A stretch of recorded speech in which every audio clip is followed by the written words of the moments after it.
So, good evening, members of the Project Management Institute Ghana chapter, and indeed others in the audience who are not members of the chapter. And welcome to PDP webinar today on the issue of lessons that are learned through the execution of projects.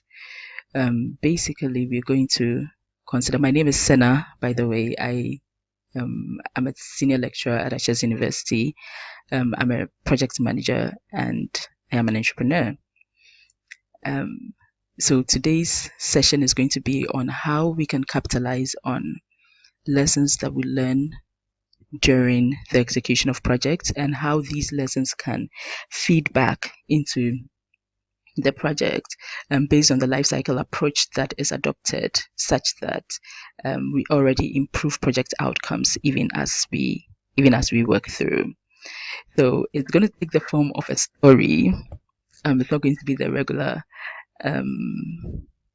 presentation, I think, but basically it's going to be like a story about a young lady called Efiba, a project she's working on, and how she's incorporating lessons learned into what she is doing. Realize that I'll be using pseudonyms for people, institutions, etc., just to to get us going. So please meet Efiba. Efiba is a young lady. She's a project management professional. As you can see, she's certified. And she works with Brain Shapers, a tertiary education institution. Brain Shapers does not have a PMO. There's an operations department that manages various projects that they undertake, but they do not have a PMO in the traditional sense of a PMO, even though they undertake a lot of projects. So if it's a project that relates to the institution directly, then of course the operations department takes care of that, plays a role of a PMO. But if it is a project that is coming from outside of the organization, where it's a project that a particular employee is pursuing, for example, then they project manage their own process and report to a line manager who very likely will be an executive member, so that there's good executive oversight over the project. An NGO contacted Brain Shapers to help them deliver on a project with other consortium partners on a program. So the reason why they contacted this institution was that there were aspects of this program that they needed to undertake that they didn't have the expertise for. So they got in touch with Efiba's organization and asked them to come on board as consortium partners to execute a particular aspect of the program, which is a project that covers 10% of the program scope. And Efiba was approached to be the project manager. She went through the rigor of getting sort of selected as a project manager, and then she was selected eventually as project manager. So basically her responsibility is to ensure that this project from her organization's perspective is delivered properly.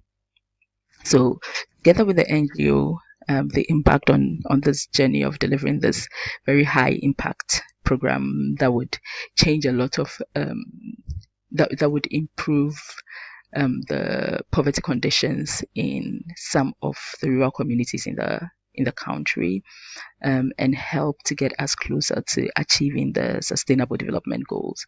So they won a 17 million USD grant to help them execute this project. The program. The 17 million is actually for the program. So the program sits within the agricultural commodity sector. So it focuses on communities across the country that actually grow this commodity, and it further focuses on youth within these communities. And the objective of the program is to help the youth gain adequate entrepreneurial skills, gain adequate commodity related agricultural knowledge, so that they can become better farmers of this commodity. They can view, or they will view, this particular the work that they do as business enterprises, and look at the business side of some of the things that they do to benefit their communities, so that ultimately they are able to build the local economies. Now, Ifibe's project focused on the entrepreneurship training bit of things, and was basically to train about 10% of the project impact participants in the area of entrepreneurship.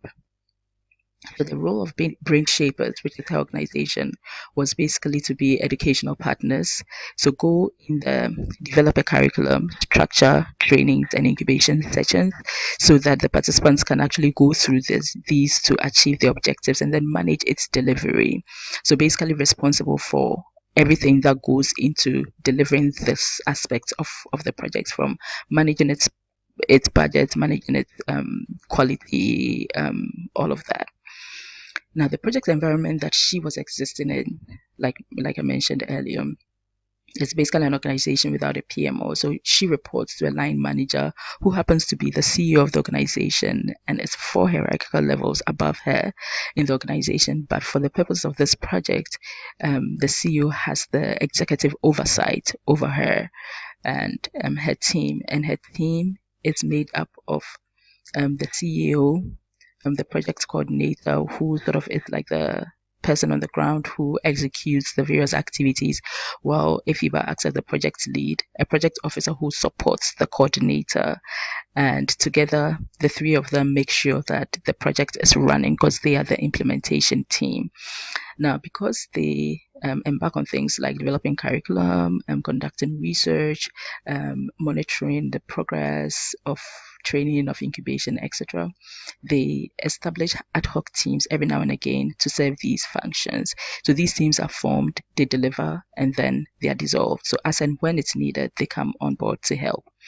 Now, the project is actually in its 3rd year of execution. It's a 5-year project, and so there's 2 more years to go. So there's still, a lot of room to implement some of the lessons that I learned, and that is one of the key things. Like, if the project is such that you have the luxury of learning and making changes, and the structure of the project organization or the program organization allows for some of these changes to actually be incorporated, then of course you're in lack of learning very quickly and iterating very quickly, rather than it being like a one shot with lots of constraints, where you have to just deliver within a very short period of time, and you don't even have the luxury of making a lot of changes if you learn lessons that will directly impact some of these changes. So the presentation is going to sort of follow Ifibe's story along the lines of the lessons that she's learned going through this project, and would follow a particular sequence. So we'll start from very high level life cycle related lessons, move to issues that came up at initiation, so things that she learned, scope management, costs, recruitment, knowledge, schedule, and then procurement management related lessons. Now, it will be a mixture of things that she preempted, so did, which is a lesson that can be learned, because it's a lesson that she learned and continue doing, or things that she totally missed, that on hindsight she should really have considered. So that it's a mixture of successes and failures in all of these learnings. It is believed strongly that learning from successes and failures is particularly very essential, because you cannot capitalize on one. You'd want to continue or maintain your successes, and you'd want to manage or change aspects of your failures. So if you identify both, then basically that helps you to sort of take advantage of capitalizing on all of these lessons and not repeating some of these in the future. Now, most of us are familiar with this image, which basically talks about collecting requirements, and how if requirements are not collected properly, and if they are not communicated properly as well, could result in project outcomes that are very quite very far away from what the the client or customer or sponsor is looking for, And sometimes it has downsides, like being charged more than what it is that you get at the end of the day. Now, to curb this problem, one could look at it from the perspective of the life cycle approach that is chosen, in that you can look at either a waterfall design, or which will result in a waterfall deliverable, which could be off target, or you could look at it from an agile perspective, which affords you a number of iterations at various points in time and gets you sort of closer to what it is that the customer is looking for. So, one of the things that Ifiba did very early in the project was to think about what kind of life cycle approach do we need to adopt as a program or a project, because that was a part that she had control over. And why would we settle for that particular kind of approach? And what would be the reason for doing that? Now, granted that she was new in this field, she had never done development work before, so she was new. She knew that the best approach for her and her team was to go agile, so that they can learn along the line of development now, of the progress of the project. Now, the consortium lead, which is this NGO, on the other hand, is in the development space. They've done similar projects a lot of times, similar programs a lot of times, and so for them, they were of the impression that they could actually wing a waterfall design, get the grant with all of the constraints that it comes with, and then deliver on that. A FIBA's team, on the other hand, thought otherwise, and that in itself was the beginning of many lessons that both organizations have learned from. So one of the lessons that she learned very early on in the project, even before initiation, which was 3 years ago, the proposal development actually started about 5-6 years ago. And so at that point was when she actually learned and appreciated this lesson, that it's very important that even when you're developing a proposal to go out the to solicit either for funds or to solicit sponsor interest, etc., it is very important that you choose a life cycle approach that will be appropriate for what you're doing, considering the constraints that you have yourself and the strengths that you have. For Ifiba, it was very clear that starting this project, she needed to go out there and do a lot of learning, and based on the outcomes of these learnings from research efforts, etc., she will be able to scope the right project. Right. So that was the first thing that she learned, that negotiate the terms of the life cycle approach such that it benefits the project outcome. Now, the other thing was that once you arrive at this, it was important for you to discuss possible modifications with the sponsor. Now, this calls for a very good change management system, in that we know that projects cause change, they make change happen, and on projects there are changes. And so it's very important that when you're working on a project and it's not an operation that you are pretty certain about, that you are mindful of the fact that change could occur, and that the earlier change occurs and the earlier you actually implement the change, the better it is for the organization. So again, from the execution of the project, which basically started on the note of, we are going to go predictive, we have won the grant, this is it, we are starting and we execution, versus her position of, guys, I don't even know what's going on here. I am new in this sector. When it comes to the knowledge to deliver on what I need to deliver on, I know it. But I know it's very subjective to the context that I'm going into. So I need time to learn, to study, so that I know how to tailor the solution. Please give me that time and give me that money, give me that flexibility to do that. Now, that was very essential. And actually, for this particular case, for Ifiba, it was a case of either I am getting that, or I'm sorry, we cannot deliver this because we cannot afford not to get it right. and we cannot afford to make certain mistakes that could be avoided by just conducting a simple needs assessment, for example, just by piloting this project, for example, so that it is appreciated by all parties. What efforts needs to be put into what is being done, and what results could be obtained from the project altogether. Now, one other thing that we learned was that it's important to be ready for surprises when you're going into any project situation. And as you go into it, as you prepare yourself for the surprises, also remember to actually put in place a change management system that would afford you the luxury of not of having workarounds that you can really sort of work around, to help you arrive at um, an end that you are really excited by and really want to achieve. So for Ifiba and her team, at the very high level, at the life cycle level, it was important first off to identify what life cycle approach was essential, and as well be flexible about it. Um, Now, at project initiation, um, one major lesson: never ever start a project without a charter. Now, it's common knowledge, and everyone knows, every project manager knows that, hey, we need a charter to authorize me as the project manager.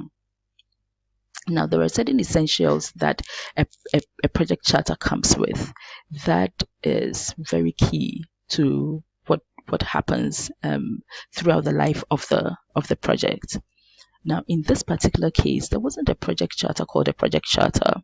The team went directly into working on an agreement. Now, the agreement had aspects of the project charter, but if the team had sat back and taking the basic templates, like an example of which we have sitting on here, if they're just taking the basic templates and work through, the rigor of it to inform the agreement, they would actually have been at a better place. For example, um, what we call major milestones, who are the stakeholders who are going to be involved, and actually do a lot of back and forth and have meetings with the sponsor, in this case, the consortium lead, on this charter to agree on basic some basics about the project before starting the project.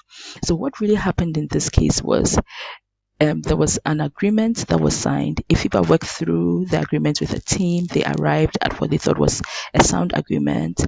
They had aspects of the agreements that were verbal, some that were written. For example, they had, and I'll talk about this when we get to cost, but they had budgetary constraints. For example, the provisions made in the proposal for the aspect of the project that she was working on was seriously underpriced. It was underpriced by two-thirds what it actually would cost. So the provision made for it in the budget was actually a third of what it actually needed. And because of that, her team had to sit down, and it actually took them 6 months to arrive at this agreement that would sort of initiate the project. And throughout this time, they were going back and forth on this very fine detail of time and delivery structure and schedule and scope and all of that. And these could have sort of been ironed out if maybe at the proposal development stage, some of these things had been discussed, because that was when they were engaged. Now, one other aspect of it is when Efiba was contacted to help with the proposal development, she just jumped into it without a charter, because where it was an exciting new thing, I've just been asked to help. But you see, if you're helping and the help is a project, get a charter for it. Don't think that the project is insignificant and so the charter will not help much. Some of the things that she learned from here, that in this particular project that she's working on, the role responsibilities of some of the stakeholders wasn't even clear, especially the implementation team. So it wasn't clear who was coming on at what point to do what. And these were things that should have been ironed out at least when the project execution was being initiated. It should have been clear who the other partners were, what their role is going to be, and how they are going to work together as a team. But unfortunately, she didn't cover all of that. Now, because of that, there was a lot of communication that needed to happen to ensure that they were delivering properly, that the project was progressing as it ought to, etc. But they had loads of communication related challenges because they were not even sure which stakeholders were on doing what. So who do I even talk to at what time? And that has actually been one of the biggest challenges on this project. I mean, they've come a long way. They have rectified a lot of it. They have arrived at a communications management plan that seems to work and all of that. But they could have avoided a lot of the challenges that the project experienced during the early days. For example, the implementation partner who was working under the program manager on the consortium lead side, and EFIBA had a lot of challenges. There were points that they got to the issues were so dire that it was an issue of, okay, do you know what? I think I'm going to talk to your boss and we are actually going to terminate this because it doesn't seem it's going to work. And he wasn't appreciating where EFIBA was also coming from because this is what I've been told. You're supposed to just deliver a curriculum. So what are you going on about? Why are you even talking about execution matters? Because there was no charter for this gentleman who joined the project later, but was the contact person for this other consortium partner, and so should have seen a charter to understand and appreciate the stakeholders and the roles and what agreements have been reached so that they can actually execute this project peacefully. For EFIBA, this was like it was a great eye opener. The importance of a project charter. It seems like a very simple document, but it really defines a lot of relationship communication success. It defines the success of the project, she realized. Now, because of this, there was a lot of strain on the team cohesiveness in the beginning. The team was actually on the verge of collapse in the beginning. And, well, what kept the team together? EFIBA couldn't tell us exactly what kept the team together, but she just knows that the team wasn't functioning as a team. There was just too much emotion born out of not being very clear on what has to happen. And so, yeah, a project charter, super essential. Now, if it's not there, overall, the project will suffer a lot because there's going to be gaps, there's going to be overlaps, people are going to be confused, there's going to be communication challenges, and those things are going to get in the way for sure. So basically, the consortium was not functioning like a consortium. They were struggling. And they needed to have a couple of meetings to sit down and talk about what they can do to function properly as a consortium, which is basically having common activities or pulling their resources together to achieve a common goal. They needed to have a series of meetings to arrive at this point. At points during execution, which wasn't necessary. So it was more like we start from team development, we start off, we form, the team has been formed, the team sort of is assumed to have stormed, right? But no proper storming happens. And then they actually start to function. Now the team starts to function and we have serious storming issues. And so we have to go back and think about reforming this team or now spending a lot of time addressing the issues that are coming up so that the team can function properly.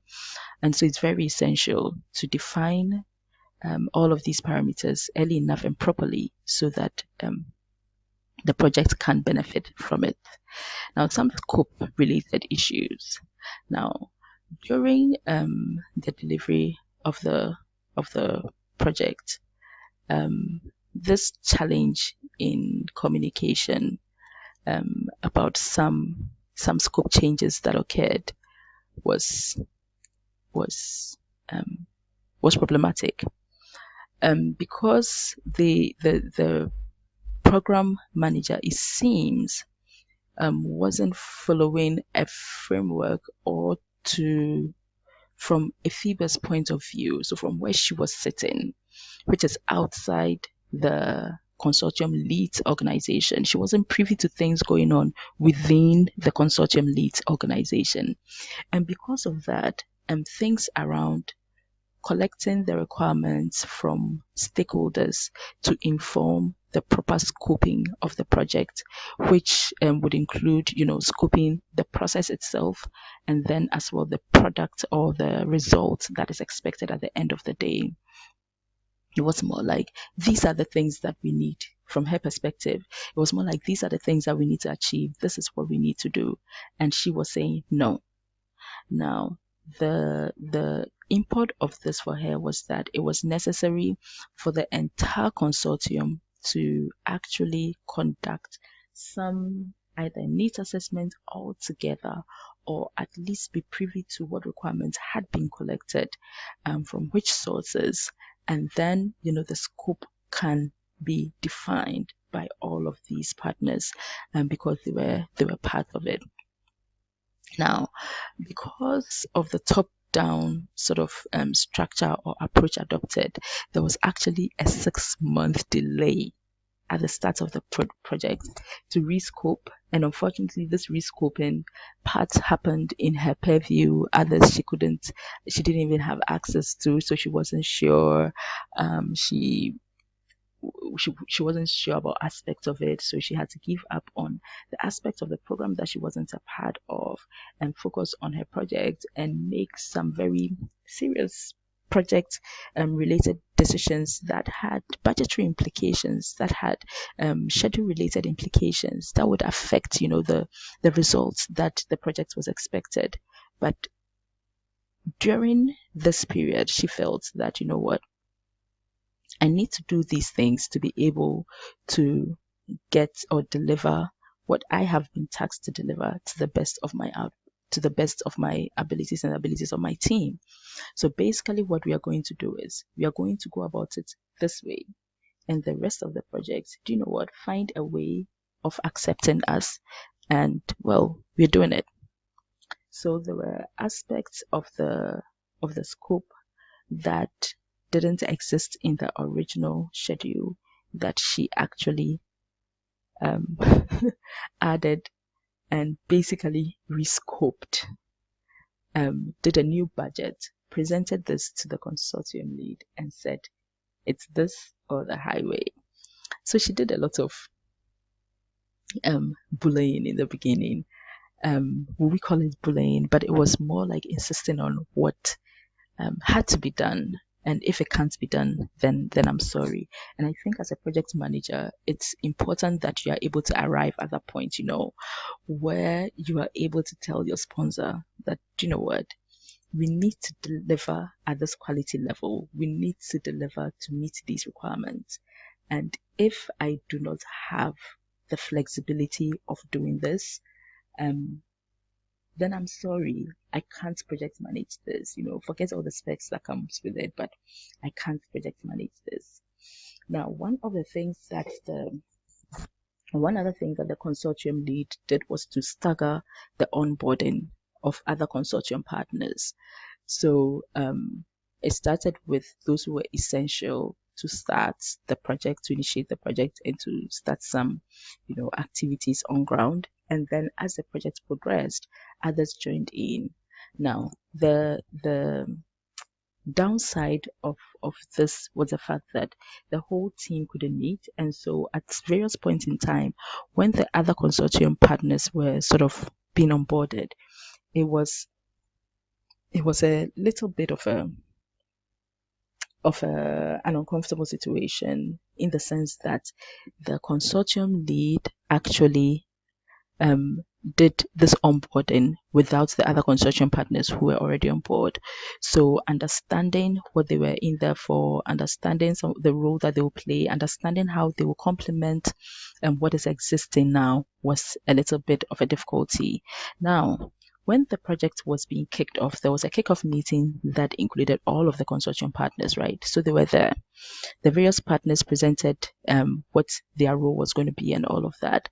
But later on, when the actual onboarding was happening, in the FIBA's opinion, it was necessary for the team to be meeting and to be talking rather than the consortium lead, dealing with each member of the consortium as an independent body. So the key underlining thing about scope is that ensure that the scope is very well detailed, is very well defined from day one, that every member of the team is very clear of what the scope is and what aspects of the scope they are managing, and people understand, like team members understand what it means to change aspects of the scope. Now, a FIBA's organization rescoped. What it meant was that the project had to deal with budget lines that were not existing. Now, what that meant was that they now had to go to the sponsor to go and negotiate for some of these budget lines. So even though there was an sort of an oversight when the proposal was being developed, it would have been very essential for FIBA and the entire consortium team to have like a conversation with the sponsor to arrive at, what scoping would actually work, and rather than changing things at an ad hoc level and getting permission for some and not getting permission for others. Now, some court related things. I mentioned about the 6 month delay. Now, basically, what that did was it saw the team revisiting the entire budget. So the budget went up three times what it was supposed to be, and the consortium lead was supposed to find the money. IFIBA and her team additionally negotiated flexible reallocation and reassigning of budget lines. So there are some projects that will come in and say that, hey, once we have assigned a particular amount of money to a particular budget line, you need to deliver that budget line at that price, or forget it. You cannot reallocate or you cannot reassign that amount of money to some other function just because during execution you think that's what's going to happen. But looking at the circumstances around, how the project had been initiated, one of the things that her team did was negotiate for this. And so sometimes it's okay to go against the grid, do what you have to do to protect you and your team as a project manager is a lesson here. Do not just, accept the status quo, thinking that because that is the status quo, it can't be changed. And so you impose additional unnecessary constraints on the project, which eventually would affect or influence the outcome of the project. And when there are different currencies involved, IFIBA learned very early that it's very essential to agree on what the reporting currency is going to be first off, so that you know what currency to be using as a base, and which could be very different from the spending currency. For example, this project is existing in Ghana. The funding partner is outside of Ghana, so the reporting is done in USD, US dollars, but we spent in cedis, right? IFIBA and her team are spending in cedis. So it is very essential that you agree on things like exchange rates, you agree on things like when receiving funds from the consortium lead, you agree on the basics that will guarantee that you'll be able to deliver on the budget and the processes around it. So understand the bureaucracies of it from the start to avoid any surprises and to avoid rework.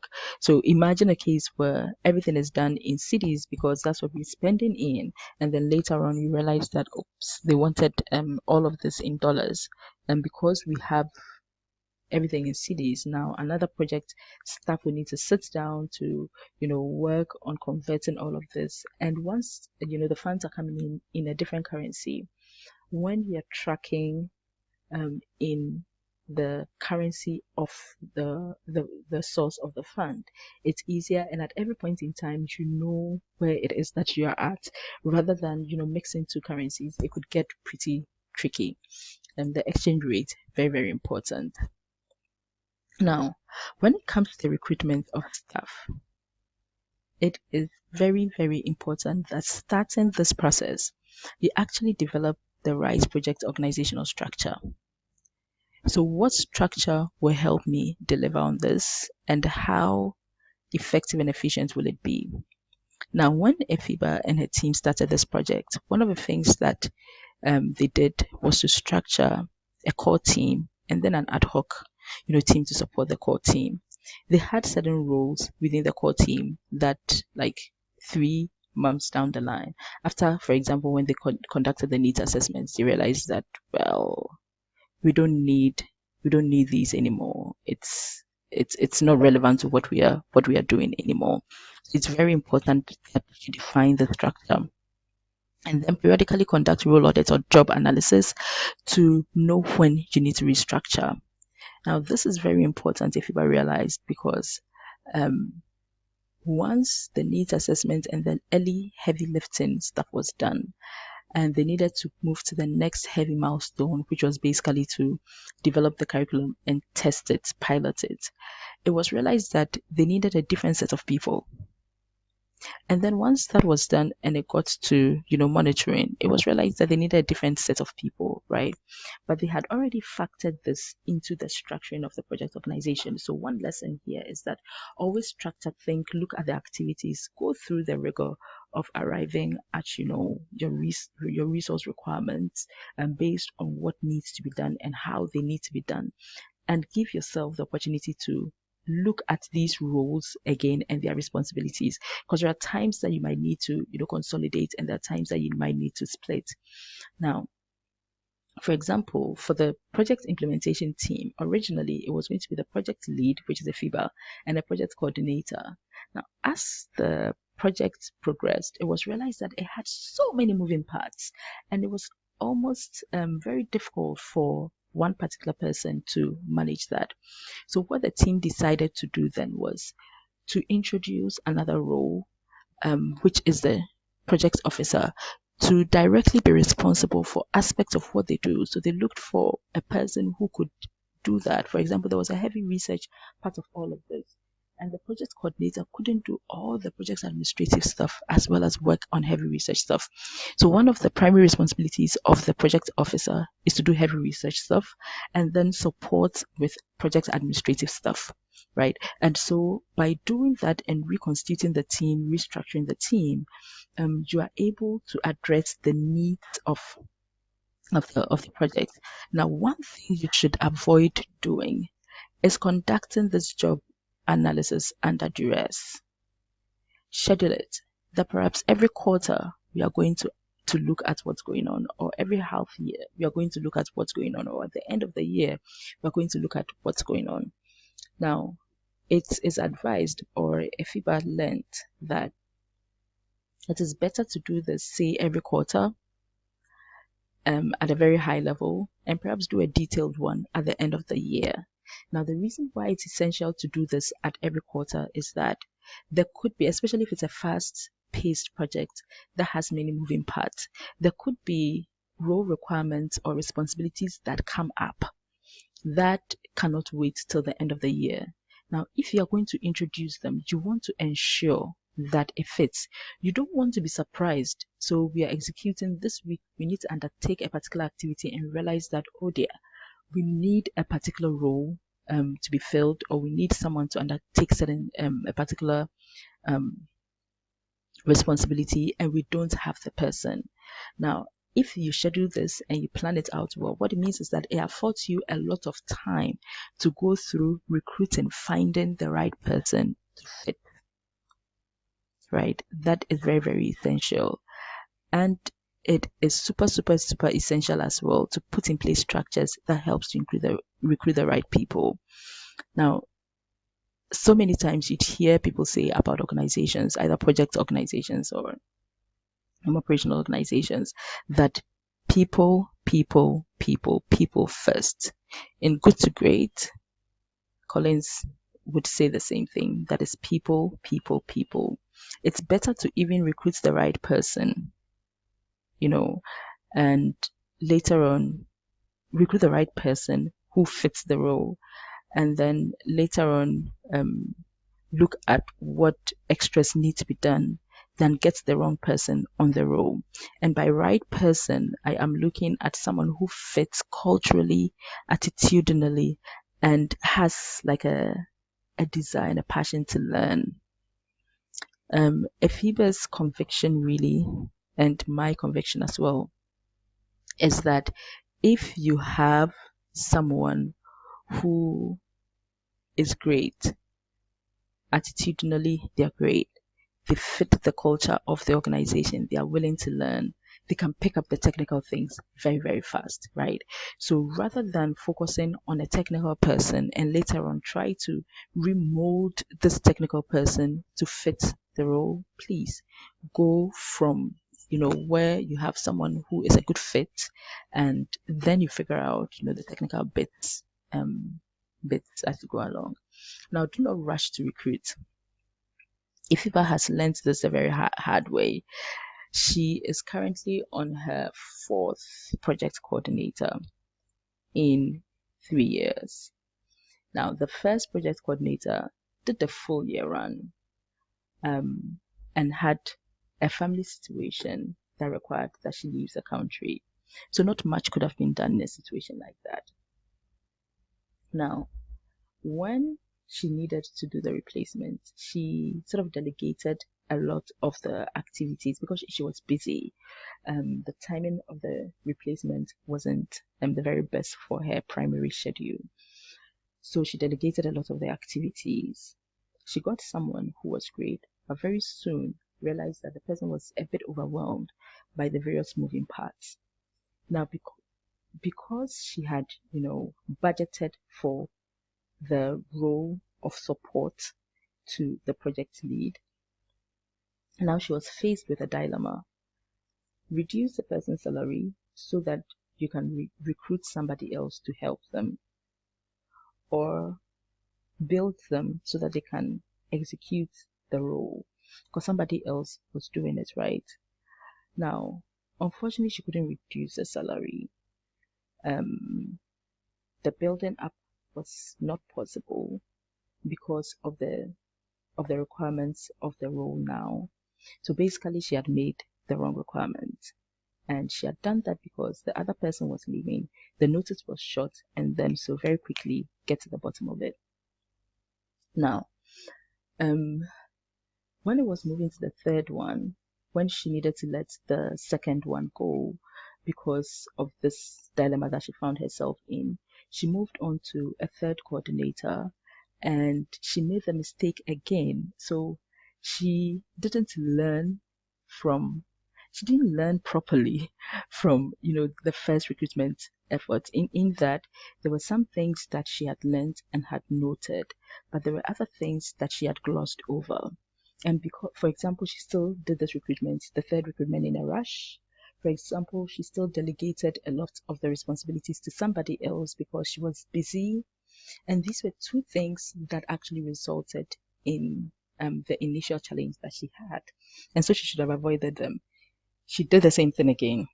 And so she got a third person who only lasted like 6 months. Because at the exit interview, she realized that the person didn't even have the capacity to deliver on the job, which is basically not technical per se, but the same ability to manage the bandwidth and to manage an assistant. The person didn't even have the experience to do this. And she realized this way along project delivery. So there was so much she could do about this. So lesson here, take your time to recruit. So the fourth person, she actually took 4 months to recruit. And the hope is that she's made the right decision. Relationship just started and progressing well. But the hope is that she made the right decision because she took her time to understand the role, what the role had even evolved into, to understand what kind of person she needed. She took her time. Now she had the time because it was vacation time to do some more evaluation of the role. And because there was no pressure, it was vacation time, she had the time to actually execute the functions of the role. She was not hard pressed with time to deliver, right? So this is a constraint that is sort of beyond her, but she should have still managed properly. The She's supposed to pay attention to her primary responsibilities in the organization, and the project is secondary. So if something happens to the project at a point when her primary responsibility is also demanding, then basically she's challenged with making the time to address the issues properly. But she knew this, so she should have done all of her planning, her actions, activities, etc., with it at the back of her mind. Now, one thing that she learned as well is that a TOR, terms of reference for the role, is absolutely necessary. So very, very early on in the project, when she and her team identified the various roles, they sat down with other people who'd worked on similar projects and developed TORs for roles that they were expecting to fill in the future. Now, that has been very instrumental in that it has made things clearer. When there's a need to recruit someone, it's clear who we need for what. And because of these audits that she has started doing, now she and her team knows, how to sit back, take the TOR and make the modifications that need to be done to the TOR so that they can actually achieve the objectives of the project that work. Now, one other thing that she learned was that you have to recruit people who have time to work on the project. Now, because she was working with ad hoc teams periodically, it was important for her to find team members who had time to work on those mini projects very, very quickly. And there were times that she recruited people, and halfway down the line, she realized that they didn't have the time. So they had said they would have the time, but they didn't have all of that time. So she learned the lesson of, do a better assessment of who before you put who and what time they have before you proceed. Now, one other thing related to recruitment is orientation, that it is absolutely essential to orient everyone. So she presumed that if the people were coming from her organization, they were okay. They didn't need any major orientation. And that didn't help her with some of the earlier recruitments that she did, especially for the ad hoc team. So that she has realized, and now she does an orientation no matter where the staff is coming from. Now, knowledge management related lessons. Good for her. She was very afraid of not being able to plan succession well because it's a fear that she has herself that whatever it is, or it's an interest that she has herself, that whatever project she is working on as a person, her absence shouldn't result in the project halting, no matter how busy it is. So basically, if touch wood, she no longer exists tomorrow morning, whatever project she's working on should be able to continue. And as well, she doesn't like micromanagement. So she put in place a few, structures to help with knowledge management. Because once knowledge is available, then somebody else can pick up and then continue from where she left off. One was daily reporting. So every project staff member reports daily on a shared drive so that everyone can see what everyone is doing on a daily basis. Now, what this does is that it helps team members to know what's going on with other team members, but additionally, it serves as historical data of things that have happened on the project. So she uses this as a tool during orientation, where every new project team member goes through the daily reports of various people who have played certain roles in the project organization from day one, so that by studying all of this, they sort of are brought to speed and they own as much knowledge as though they were, on the project from the start. Now, this she thought was very essential on a collaborative tool because don't even keep a local copy. Thank goodness now we have the cloud. Utilize the cloud to keep things in the cloud so that you do not lose stuff when you have issues with your computers, your local computers. Now, they did a documentation of all major activities. If it's not documented, it can't and won't be done, right? Or it hasn't been done. So they kept a documentation of all major activities, developed reports that are all sitting in a reports repository. So new team members would also consult this reports repository, and from the knowledge that has been kept in this repository, new team members are brought to speed. So these structures have been very instrumental to succession planning. So even though she's had 4 project coordinators, for example, in 3 years, knowledge transfer hasn't been that bad, and the ownership of knowledge hasn't been that bad, in the sense that a project coordinator can actually talk about something that happened in year 1, even though they joined in like year 3, because the knowledge is there, and she, during orientation, she would take her time and go through everything that has happened with the new recruits to help bring them to speed. Now, a shared storage platform, it makes real-time data available, and I mean that is basic. So you work on a shared drive, Dropbox, SharePoint, Google Drive, etc., so that if anything should happen to any project member, the information is available. Now that is just, you shouldn't make yourself into a god on your project. Your project should be able to function without you, and that is good succession planning. Very, very essential. Your project should be able to function without some key staff members. Good succession planning. Very, very essential. And a lot of it can be managed through very good knowledge management practices. So this, she sort of got right, and she's very passionate about it. And she's actually been able to make work, and it's actually helped the project a lot. Now, at a point, when it comes to schedule management issues, at a point, the team realized that activities had started slipping because the project was becoming, it was just developing all of these tentacles. It was growing. The branches looked great. They looked very green and lush. But what that also meant was that it had a lot of parts that needed to be managed. So initially, the team was working with, a whole year project plan. They were monitoring from there, but they realized that that was sometimes too high level. There were activities that were very basic, that were subject to particular quarters. There were ad hoc activities that needed to be undertaken, unplanned for activities that needed to be undertaken. And because of that, there was a need to look at every quarter for what it was bringing to the table and for what it was going to cost the project, right? So they started quarterly planning a year and some into the project, and it has proven to be very, very useful. Now, one other challenge that the project was experiencing was that the field staff was struggling to get information to the project team in the office. The office staff will visit periodically, but they needed real-time information.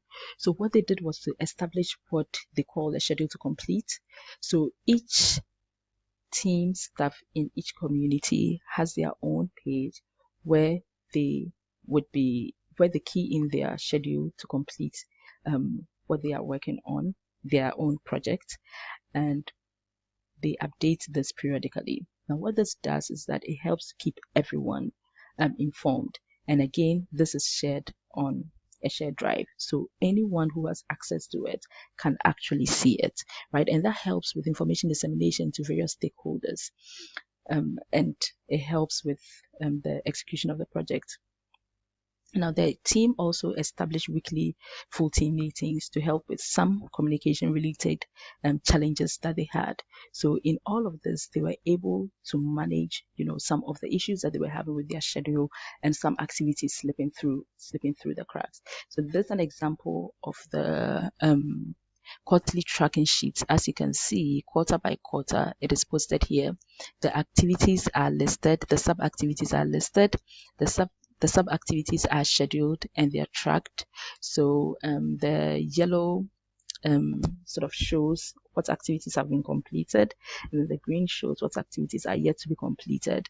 Now, the tool that was selected to be used was a simple spreadsheet in Google Drive. Now, every team member has access to this. A spreadsheet is not difficult to manage. So the learning curve for team members is very, very short.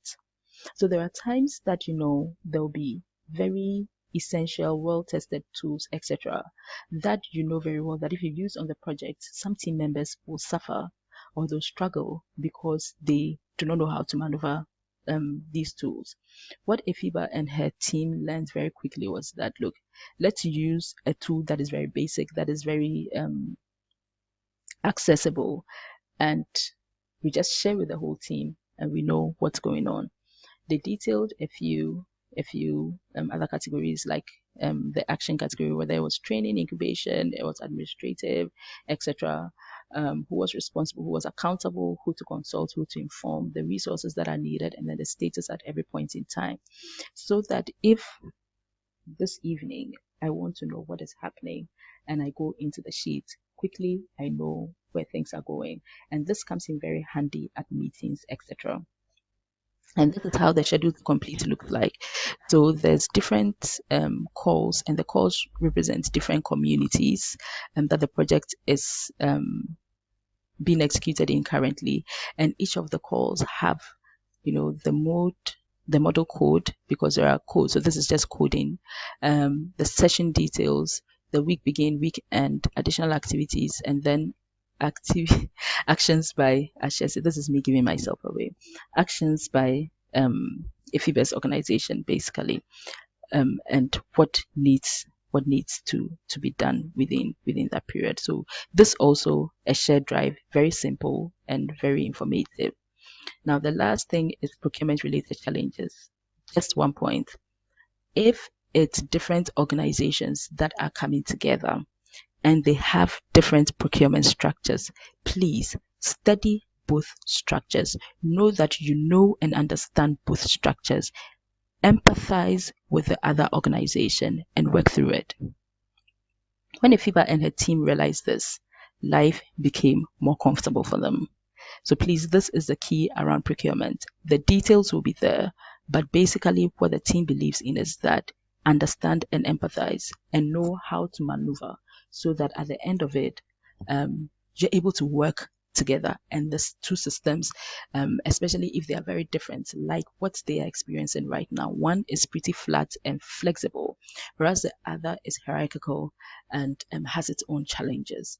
So now marrying these two is slightly problematic. So, having worked with Efiba, a couple of things that she wants you to remember from this session is that one, be sure to tailor suit to suit particular projects. Don't get hooked onto certain tools because they look like, we know them as the, pardon my language, but the ish, or we think that they will show people that we understand and know project management, but use the tools that are very simple, that are straightforward, that your team can manage and tailor them to suit. Remember to always assess the project lifecycle type from the beginning of the project and be flexible on it, right? Be flexible and allow changes to happen. But on the back of that, have a good change management system that can, help the team to deliver. Document lessons from day zero. Lessons, you don't need to wait till the end of the project to, sit down as a project team to document your lessons. From day zero, start documenting your lessons. And very importantly, the reason why you document this is to feedback. Just make sure that you are doing that. and be sure that you have time as a project manager.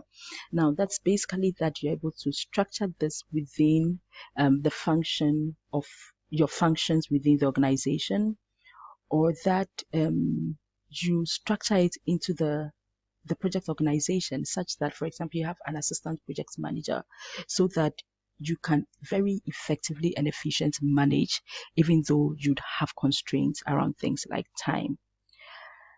So basically, this is the end of it, and I hope that you've learned something from Ifiwe's journey. Feedback welcome, and please don't reinvent some of these mistakes. All the best to us, and thank you very much for listening.